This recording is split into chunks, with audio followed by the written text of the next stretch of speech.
It's happening, guys. So we're here for a match preview. Obviously, this is not live, but a match preview for the Arsenal game tomorrow night in the Champions League.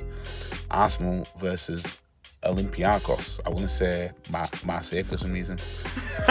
But Arsenal versus Olympiakos, our first home game of the 2025-2026 campaign. So yeah, we are back again, obviously after the weekend, us getting a late win against Newcastle and that. But yeah, let's get into it anyway. I won't be long with this. So Champions League football again, 8:00. It's 8:00 this time. I'll be live tomorrow for the watch along for that. So yeah, stay tuned, guys. But yeah, another game that I'm expecting us, well, when I say another game, I didn't expect us to win the last game, but a game that I'm expecting us to win. I'm expecting a win in this game. Yeah. I'm trying to be positive going off the last game. I know that's a hard thing for me to do, but, this manager and this team has a tendency to let me down. Yeah. They'll give me 1-2 bit good performance and I'll think, oh yeah, I'll take positivity from it going into the next game, and then, they tend to just let me down. But hopefully this time, they won't let me down. They'll keep consistent, because the consistency that we're asking for, we're not asking for that just in the league. We're asking for that all across all competitions. Yeah. And, there's no excuse for this manager this season. There's no excuse. So let's get into it. So we'll skip down to, if everybody's going to be fit for this game. So Hincapié and Madueke are still out. So there's nothing new there. Odegaard, it looks like he'll be, at least, if he doesn't start this game, he'll come on again like he did against Newcastle. Because this manager was asked about if Odegaard's fit to start. He said he was very good against Newcastle. He came on and immediately you could see the desire and responsibility to get into the game, to try and change it. His decision making, you've got the most shocking decision making out of anyone. The way he approached every ball and made a difference to try and help us win the game. Well, Odegaard did provide the assist, so big up Odegaard. On if there's greater pressure on us in the Champions League this year, well, let me stop there, right? There should be great pressure on Arsenal, yeah? Because all we hear, yeah, not only from rival fans, but all we hear across the board is how we've never won the Champions League, yeah? This manager said when he got the job, win the Champions League in 5 years, yeah? You failed to get over the line in all competitions, yeah, since you won the FA Cup. What the fuck, y'all? The consistent failure to win the league, the least you can do at this point is win the Champions League. Yeah. We have the same ambition, which is to go game by game and try and be better than the opponent, which is very difficult in this competition, and win as many games as we can. Tomorrow we're going to have a really difficult one. We know how important the home form is going to be to reach this phase where we want to arrive, and tomorrow we have the opportunity to start well. So that's talking about the contracts of players. On Mikel speaking to RAF pilots, you're a bit late. That was 2 years ago, so the plane's already gone. Now, I saw this thing on social media about him speaking to pilots and whatever. This manager is doing everything but win trophies, yeah? Next, he'll be speaking to a martial artist, talking about how important it is to know how to defend yourself. Next, he'll be talking to world boxing champions. Don't be surprised if he gets Usyk, yeah, in the Emirates Stadium, talking about, this, the mind, the art of discipline, and the motivation and everything like that. Do everything but win trophies for this club. It's amazing. It's amazing. Yeah.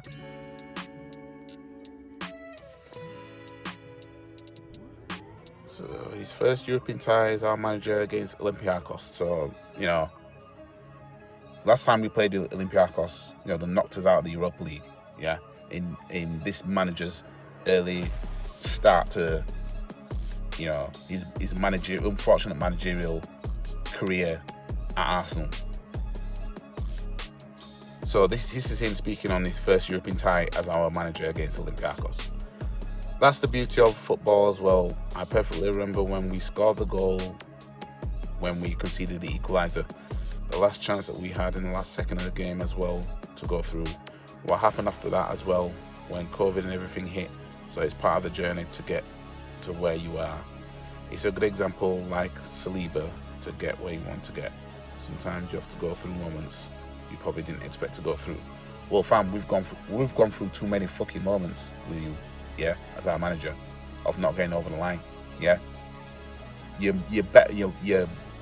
good at failing rather than succeeding, yeah. Talking about moments. Now he's speaking on how the first year in a job helped him develop. So he says it was a lot to swallow coming into a massive club in the middle of the season when you've never coached a team. Yeah, you should never have got the job in the first place. I think that's already a big challenge. On top of that, everything that was happening at the football club. COVID hits, you're not able to be in contact with your players or the club, and that dragged on for almost 2 years. Fam, we had lockdown in March. We came back into play about July? Something like that. June, July. And then you won the FA Cup in August. Then 2 bit of break, and then September came around. Bam, you know what I mean? Don't think man don't have these days. You know what I mean? I can date when you succeeded and failed and everything like that. That's how much you lack succeeding.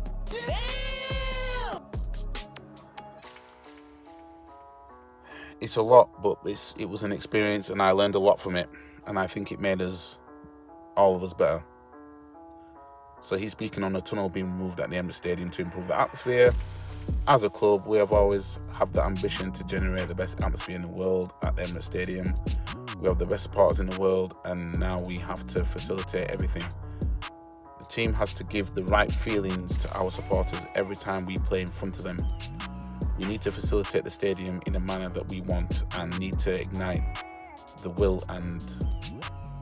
that we have to play every single goal with us, because it makes such a difference. We want to play and win the things that we want to win. That's non-negotiable. You need to have a stadium that is able to create those moments for sure. Fam, yeah, right, you've done all this, but win trophies. You don't get over the line with this squad, you're out, yeah? Get him out! Get him out! And I can't wait to see you exit this club, because I don't think you've got it in you to get these men over the line. I don't. I hope you do. But even then, if you do, I still want you gone, my G.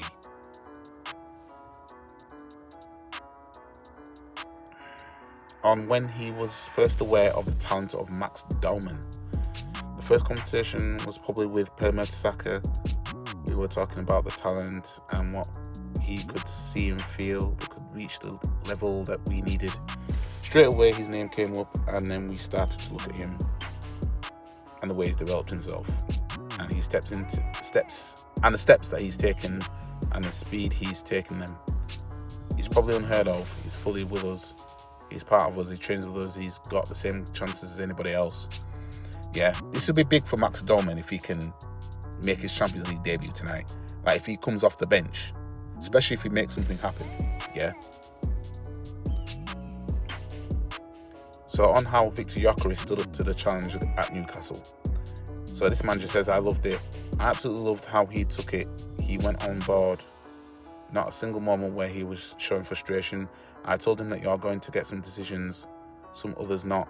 Stand up, you're going to have 2 or 3 players around you many moments.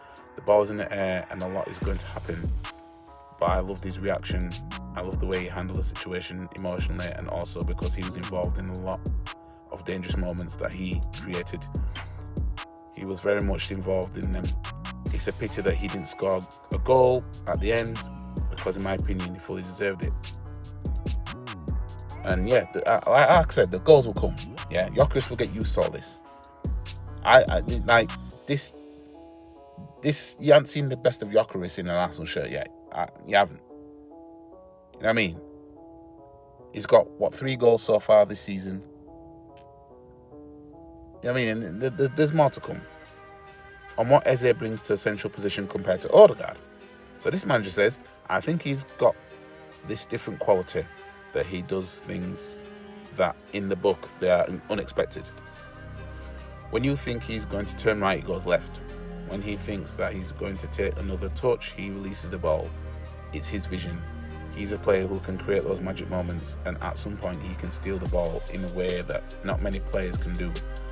Luckily that we have a few of those.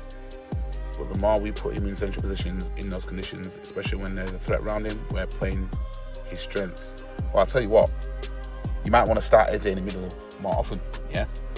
Whether you're going to start him with or without Odegaard in the middle, yeah? And you need to know what games that's best to do that in. Because, yeah, there'll be some games where you think, right, I'll do Eze, Rice, Zubimendi, or Odegaard, Rice, Zubimendi, or whatever, yeah? So I don't expect to see Eze and Odegaard in every single game. I won't want to see him start every single game. I do want rotation, yeah? But what I don't want to see is Moreno, Rice, and Zubimendi. That ain't going to work, yeah? That's a I'm closing the game out type of decision that you make, yeah? But I'm just going to leave it there for that bit anyway. Let's go on our recent records.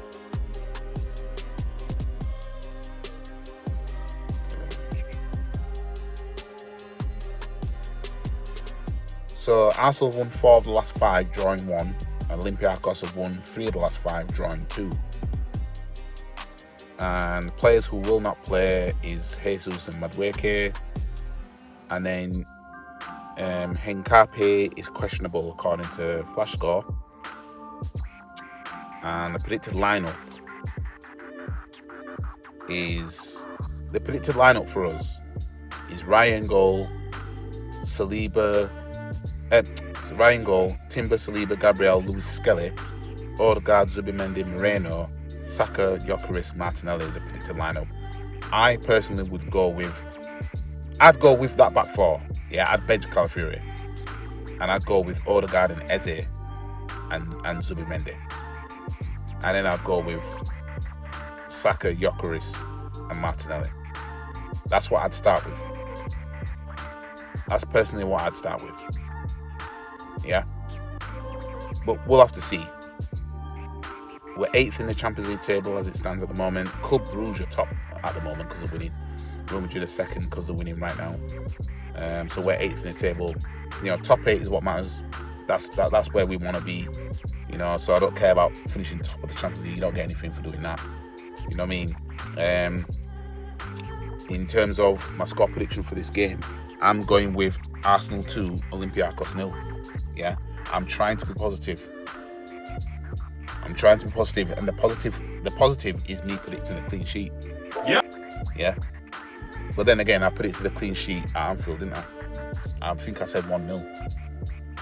I said either 1-0 or 2-1. But I think I did say 1-0. Yeah. And yeah, look how that turned out. But I don't want to dwell on that. You know, hopefully this manager, I say hopefully, but you know, just hopefully that we don't do no stupidness with the lineup in this game. And I hope to see a good game tomorrow, and I hope to see us get all 3 points in the Champions League so we can move back to Premier League action where we play West Ham on the weekend. So yeah, that's it for the match preview. I'll be back tomorrow night, guys, for the watch along for the game. And yeah, like the video, share the video, comment, subscribe to the channel, follow all the socials. The links are in the description below. And I'll see you guys in the next video, or I'll see you guys tomorrow night for the live stream for, the watch along. Peace. And if anyone wants to have a come at me, come and find me. I'm in the car park now. Because I'm a black belt in karate. Stop the cap. Come and have a pop. I don't think you have the facilities for that, big man.